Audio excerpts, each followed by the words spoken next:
Jordana Cooper. It's Friday the 2nd, Groundhog Day, and here's what's making news now. We have breaking news from Washington this afternoon.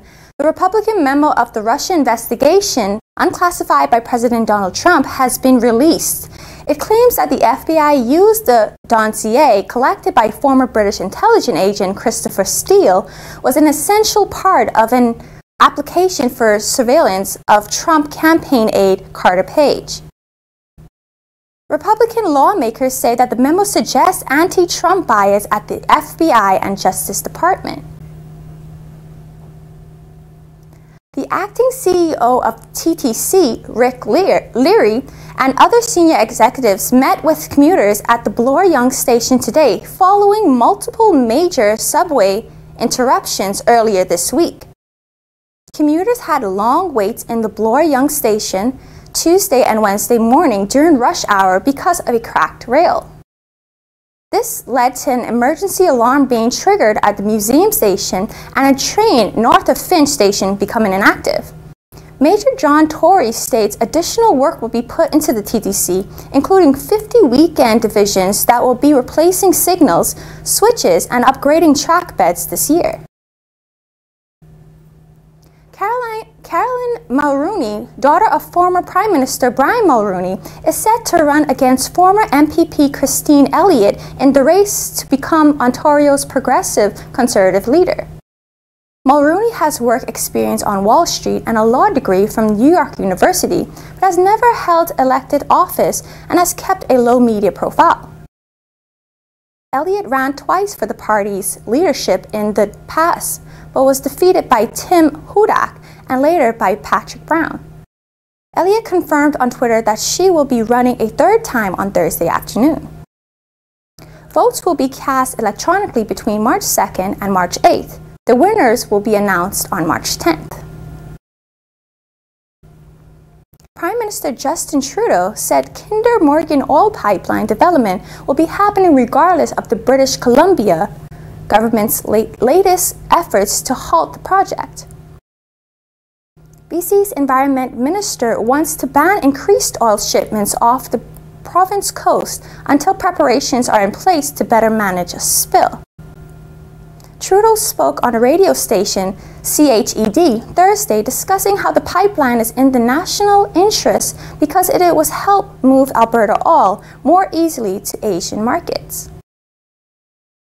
Alberta Premier Rachel Notley is furious with her BC counterparts, accusing them of modifying the rules after federal government gave them the okay for the project. Now to Kate Harrison with the news.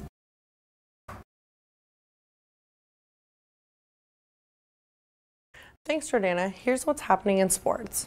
The Humber Hawks basketball teams are welcoming the Niagara Knights this Saturday. Both the men and women teams will be concluding their season series at North Campus. The Hawks men's team last played on January 30th, where Daquan Cathcart finished with 11 points. The women's team played one of the toughest games of their season on Tuesday night, defeating Mohawk College 87-72. This Saturday's games will begin at 6 p.m. and 8 p.m. Both will be streamed live on a Hawks Sports Network. Canada's #1 ranked badminton team, the Humber Hawks, are hitting the court again today and tomorrow for the OCAA West Division Regional Championships. The regionals are being held at the University of Toronto, Mississauga in the Athletic Center. The team's three-time national champions, Olivia Lee and Adam Dong, are sadly not playing this year. Chloe Rowe, also a national champion, is returning the team along with the newest Humber Hawk, Crystal Koo. The teams advancing to the OCAA championships will be announced Saturday night. In other Humber Hawks news, the women's softball prospects camp is starting this Sunday. The camp is open to players in grades 10, 11, and 12, as well as university and college transfers. For position players, it runs from 6 p.m. to 8 p.m., and for pitchers and catchers, 8 p.m. to 9 p.m. Humber coaches will be evaluating the talent of the players and offering a Q&A session and a tour. Come join the Hawks. The Maple Leafs made back-to-back shutouts this week. the Leafs won 4-0, shutting out the New York Rangers. The night before, they blanked the Islanders. Toronto Marlies defenseman Justin Hall scored his second goal in his second NHL game, becoming the first Maple Leafs defenseman to do so. Zach Hyman, Patrick Marleau, and James Van Riemsdyk also scored for Toronto. New York goalie Hendrik Lundqvist was replaced by Ondrej Pavelec in the second period after letting 4 goals pass. This makes a 4th straight win for the Leafs. The Leafs play the Bruins in Boston tomorrow night. The Raptors lost to the Washington Wizards. Last night, the Wizards took it 122-119. Kyle Lowry missed 2 free throws but had a chance to recover when he was fouled with 3.3 seconds left in the game. Lowry missed the first foul shot but made the second. Bradley Beal of the Washington Wizards assured their win seconds later with 2 foul shots. The Raptors play the Portland Trail Blazers tonight at the ACC. This Sunday, the New England Patriots face the Philadelphia Eagles in Super Bowl 52. The Eagles are entering the game after beating the Minnesota Vikings to win the NFC. The Patriots are coming off a victory over the Jacksonville Jaguars in an AFC championship. Philadelphia Eagles quarterback Nick Foles will be taking on last year's champion Tom Brady. Kickoff is set for 6:30 p.m. at the U.S. Bank Stadium in Minneapolis, Minnesota.